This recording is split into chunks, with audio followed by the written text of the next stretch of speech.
This is More to Say with Randy Naughton. Interesting conversations with interesting people. We welcome you into another edition, the latest episode of More to Say with Randy Naughton, where we have interesting conversations with interesting people. And if you've been following along for our first, dozens of interviews, you've seen that it's run the gamut of guests. And our next guest is somebody, if you look at her, probably doesn't need any introduction. She's been peeking out at you from magazine covers for decades. And without further ado, please welcome Supermodel KIM ALEXIS. Hello, KIM ALEXIS. Hello. We're both from Western New York, too. Yes. People may not know this, but you grew up in a town called Lockport, New York. I was born in Niagara Falls, New York, and then I grew up in a town called Wilson, and they're literally 20 minutes apart. So when you were discovered as a model, as a teen, you were swimming for your high school. You were an athlete, a swimmer. And how did you get discovered and go on to become this international face of modeling? I know, tomboy to modeling, totally different things. So I really was just looking to make extra money before I went off to college. I was already accepted at University of Rhode Island in their pharmacy program and on their swim team. And so I was just looking for ways that could make more money than what I was making in a drugstore, because I was working in a drugstore thinking pharmacy drugstore, and I was making $1.98 an hour. So it was really, really hard to make my biggest paycheck was like $35. So I had to go through modeling school in Buffalo before I could start at the agency and possibly try and make money. And in the school, I felt like a fish out of water, literally would come there after swim practice with wet hair. And these girls were all like decked out and made up and looking good and knew how to do their makeup. And I'd be like, what? So I just really didn't feel like I belonged, but I got pulled out and asked if I wanted to go to New York City to model. I'm like, no, I'm going to be a pharmacist. I don't want to do that. Because I envisioned carrot sticks and my hair in rollers every night. That was just so not me. So anyways, I finally, they hounded me, and I finally said, okay, take your pictures. And then they submitted the pictures to agencies in New York City, and John Casablancas immediately picked me up and actually came and visited at Buffalo to my agency, or the school where I was at, and signed me to a year deal. So here I was thinking I was getting kicked out and didn't belong. And now I'm the one that's chosen, and none of the other girls were. Wow. And I bet you made a whole lot more than $35 a week. Now, and since then, and because we were so close in proximity geographically, I kind of watched your trajectory, and literally you couldn't go to a drugstore, a newsstand without your face popping out. How many magazine covers has your face been on? We count at about 500. So I just keep it at that. I mean, sometimes I was on 8 covers in the same month. So some might have been international, or, 4 could have been domestic, but I mean, it was just something that my first cover I got within 4 days. So just seemed to be my little area there. Is it possible to pick out your favorite cover or the favorite shoot that went with that cover? No, there were a lot of good times, whether it was my first Vogue cover, because I had been doing Glamour and Mademoiselle, Self, all these other things. And to get a Vogue cover to me was like, wow. But it took a year before I finally got my first. So some of the firsts were important. I'm also one of the few that had French Vogue, German Vogue, Spanish Vogue, Japanese Vogue. I mean, most, you get one or the other, but not all of them. So wow. I mean, incredible accomplishments, really. Now, you did mention the carrot sticks things.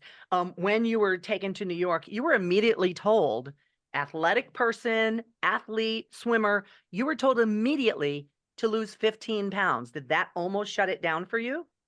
Well, they told me that when I was discovered. So I was discovered in March of 78, and I finished high school by June. And then my birthday was July 15th. So 2 days after I turned 18 is when I went to New York City. So I had that time period between finishing up swimming. So we were swimming 5.5 hours a day. You cannot survive on carrot sticks when you're swimming Right. 5.5 hours a day.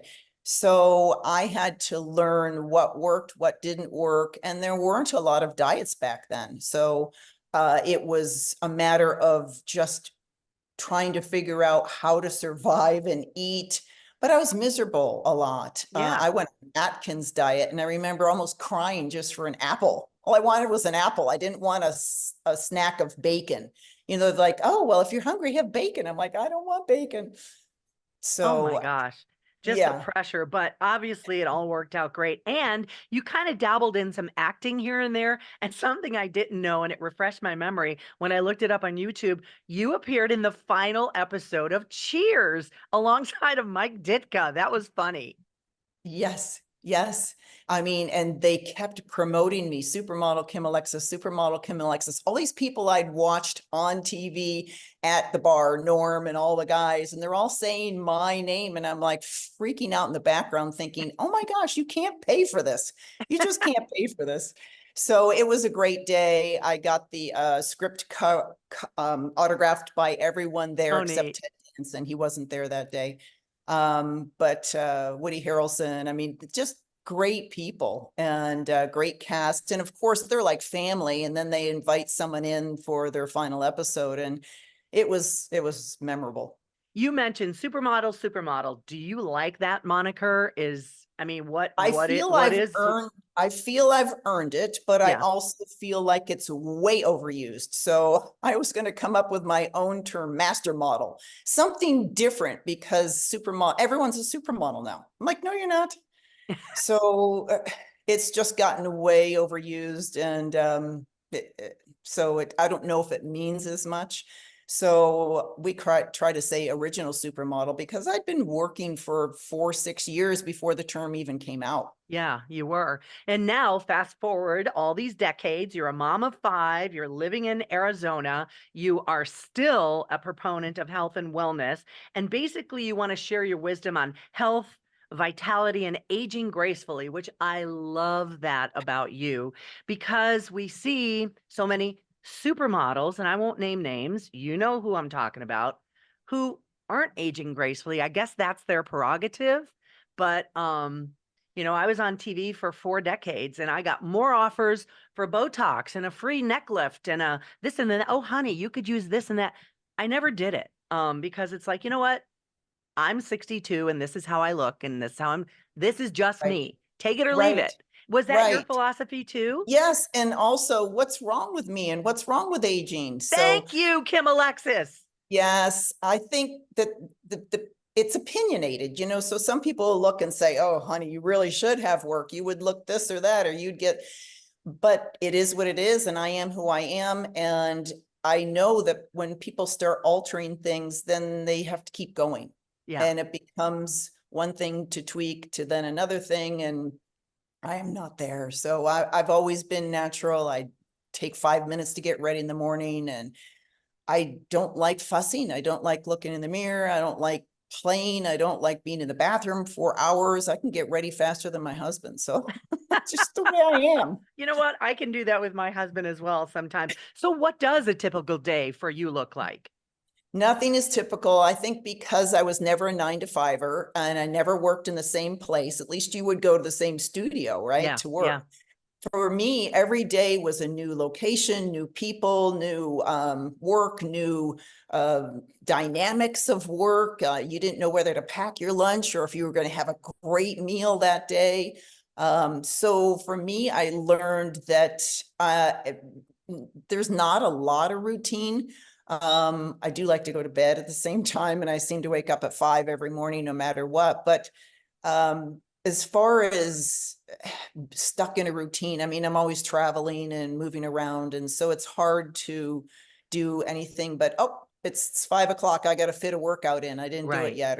So it's not like at this time I do this and at this time I do that, and then I eat my meal here and then I do that. Nope, on the run. So for me, I just kind of make it work. I've got ideas in my head of what I need to get done, and then by the end of the day, I hope I've done it all. But you're still very active. I see your Instagram and, you are riding your bike all the time. You're wearing golf attire right now. You're a women's golf advocate. You Yes. still are a huge proponent of staying active at any age, especially for women. Yes, I am. And I just signed a contract with Shea Homes for their Trilogy division, which is their active adult community. And we're developing wellness programs for them. So I'm their national wellness ambassador. And so developing menus and creating different ideas or events or sports or just awareness on things. And I haven't done cooking segments in a while on my Instagram, but to me, I'm always in the kitchen doing something, I tweaking love to and cook playing. too. That's one of my Ooh, Randy and Kim cooking. I got an idea for us.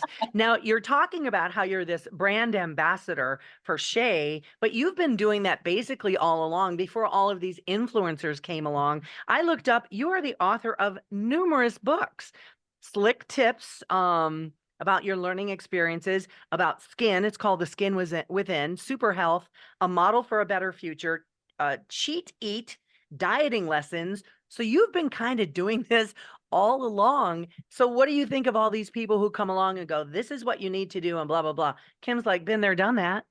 I know, I know. I think social media is wonderful in many ways, and I think we can learn quite a bit, but it also doesn't have accountability. And I think some of these big companies are realizing that people are making statements about their products if they're doing collaborations or whatever it is, which I refuse to do. Don't ask me to collaborate because I'm not going to. I represent products as an endorser, and a spokesperson, but not a Right. collaborator. And I feel that's diluting my brand. So for me, it's important to stand behind one or two companies you really believe in and work with them on what their talking and selling points are. And there's just a lot of social media where there's false information or just opinion, and we have to weed through that. I mean, we're weeding through everything now. What's truth? Right. What's not truth? What's good? What's bad? Where do I have to worry about this? Do I have to start focusing on that? Do I need to take this supplement? It can make you crazy. It can make it crazy. And I like the thing that you say, weeding through it. And the thing that I take from that is you've been through all of these experiences. You've eaten the wrong foods. You've seen the consequences of it. You understand the benefits of moving around in good fitness. I want to talk about you as a mom. I'm a mom. My daughter's going to be 31. And you try to say, oh, don't eat that, or you don't need 4 pancakes or whatever. Have you instilled your beliefs and your philosophies in good living and healthy living into your kids and their kids? Yes, so I have 3 sons of my own. And I had 2 stepdaughters. And so for me, the boys, they got to eat whatever they wanted. They didn't get fat. Of And the course. girls, I wasn't their mother, so I wasn't gonna, they're not fat anyways. They're very thin and fit. So for me, it was more, here's what I believe in and here's what I'm doing. And you can see me in the kitchen making my own bread or making my own pasta sometimes and kombucha. And I would be doing all these things. So it was by them seeing me and observing versus me cramming certain things down their throat. Right. The Now more that's the you, way they live. yeah, They the live more you like, give them. Mom, thanks for what you did. And thanks for not letting us have that processed icky cake from Publix or what, whatever it is. Yeah, I feel pretty proud as well because my daughter, who, in her 20s in college, just ate whatever she wanted, dessert after every meal. This year, she finally hit the gym and she's finally tracking her food and finally going to a nutritionist. And I'm like, yes, good job. Keep up the good work. And I love that, whether it was my for lack of a better term, nagging or suggestions, I'm just glad something stuck. And that's all you can Right, hope for. right. And you can't, my big thing is you can't change something until you see it. So if you don't see or notice that you're off or that you need certain things, you're not going to change. Right. So the awareness is important. And then it's like, what are you going to do with that awareness? I love it. And I love that philosophy. And that's what you've been kind of talking about. You have some really great blogs on your website as well, which, by the way, is kimalexis.com. And some of the subject matter is great. You talk about so many different things: oil pulling, which that's just weird to me, food poisoning, supplements, microwaves, eggs, charcoal. You kind of do a deep dive into so many different subject matters. What do you find that people respond to the most? Do you get feedback? It's almost so I don't get feedback from the blogs, and I actually haven't changed the blogs in a while. I was working for Men's Journal, writing wellness articles for them for 4 months, 3 articles a day. Oh, So wow. there was a lot of information out there, but then things changed within the company and they've pulled things. And so I'm no longer working with them. But it was interesting to just start diving into all these different things. And I've always been curious. And I think some of that came from wanting to be a pharmacist. So there was a lot of that cause and effect. If you do this, this is going to happen. Or so I was looking for healthier ways to do everything, including the oil pulling. But it was, I don't know. I think my biggest feedback though is still in fashion. They want makeup tips. They want posing tips. They want all my hair stuff because I had long hair and I cut it off in December to give it to children with hair loss so that they could make wigs. And I gave 19 inches of my hair. So, but the comments from everybody, oh, you look better, you look younger. I wish you had long hair. I love your short hair. There's a lot of it, but it seems that it's still, I get a lot of comments on old photos, nostalgic things, different commercials I've posted. They still remember me for that. So it's breaking into the wellness space is trying to claim who I am now and why I still am around, I But guess. is there a part of you still that says, I wouldn't mind getting super glammed and the lashes and the gowns and the red carpet? No, I see your face. No. It's work. Yeah. There was, I mean, it would take to do a cover of a magazine. I could do a Vogue cover with Avedon. So Richard Avedon used to be a very famous photographer. Right. And it would be a 4-hour booking. It would be 3 hours and 50 minutes of hair, makeup, styling, all of that. And then 10 minutes on set. We could get a Vogue cover in 4 shots. Well, I don't doubt it with you. Four I don't shots. doubt it one bit. So the fuss, I guess what I'm trying to say is sitting there and look up, look down, do your lips, to me, that's not pampering, that's work. Yeah. Even when I got married, they're like, oh, the photos. I'm like, oh, photos, not more photos. That's work. I have more photos than you can count. So I did want to ask you again to talk about golf and why you think women and golf, women's sports are coming up at the forefront in fan bases, in TV coverage, in sponsorships, in salaries. The WNBA comes to mind, the LPGA, of course. You really are a proponent of women's golf and more women getting on the course. Tell me about Yes. that. Well, I feel it's important to try something new and get out there. And I think women feel intimidated in many sports, but golf is something that we as women can play from young to very old. And to finally have that time, even if it's 9 holes or 4 holes, whatever it is, I think we need to adapt more to women, their schedule and the distance for women. Yeah. So to have par 3 courses and to have get rid of the par 5s, those long 500 yards Yeah. to get to the pin. I'm like, oh my gosh, that's going to take me 10 shots to get up there. So, and women aren't interested in keeping score. We want to be out. We want to go out with girlfriends. We want to be able to talk and laugh and enjoy. We're not interested in keeping score. We don't want to bet. We don't want to smoke cigars like the guys do, but we do belong there. And I think that it's important to say, it's okay. Come on out. You don't have to be good. Just start Yeah. playing. And that's what one woman did to me, even though I'd taken, a lot of golf lessons when I was young, when I was a teen, but I didn't pick it up again until I was in my 40s, late 40s. And so a girlfriend said, it doesn't matter. You know, you don't have to be great. It's just a matter of being out there. And it was for charity events. So I did a lot of golfing charity events. Yeah. And so it was more just being with people and having to force and be able to hang with you for 4 to 6 hours, depending on how long the course was, and just get to know somebody. So it's a great way to just get out, enjoy nature, and just really play. And when I hit the ball, all other things I worry about go out the window. And so I think that's really important to just unhook, be able to go out, enjoy nature and other people, and just live. Yes, And that's what yes, I'm I doing love that enough. message. Another message is that you are now touting, and only a few more questions for you from me. It's about aging gracefully. We are all living longer. We are all trying to be healthier. Not all. Most of us are, trying to live longer. What do you think is the key to aging gracefully? Well, I think that it's got about 6 components. So it's your spiritual life, your mental life, how you think, your social life, how you interact with other people. I believe that, of course, what you put in your body is important, but also moving your body, just staying young, being out there, getting with other people. All those things really affect you as a person and how you look and live and how you feel later on in life.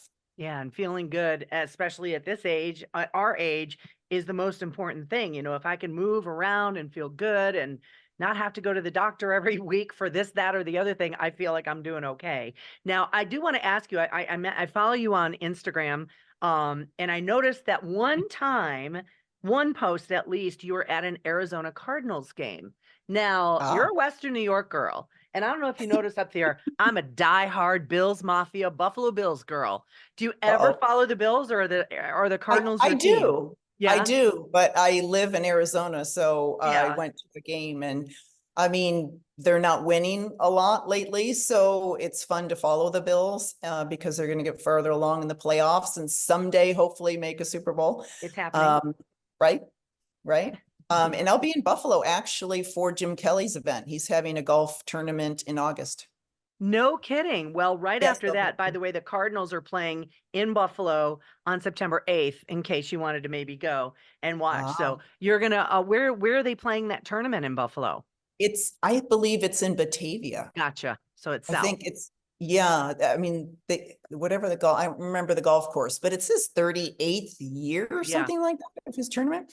So I went for the first time last year, and there were, I mean, houses are on the golf course, like many golf courses have. And so people in their backyards would be, hey, come on over, and we have this. And I'd walk over and I'm like, I'm a local Buffalo girl. And they're like, really? So that's they were awesome. very nice.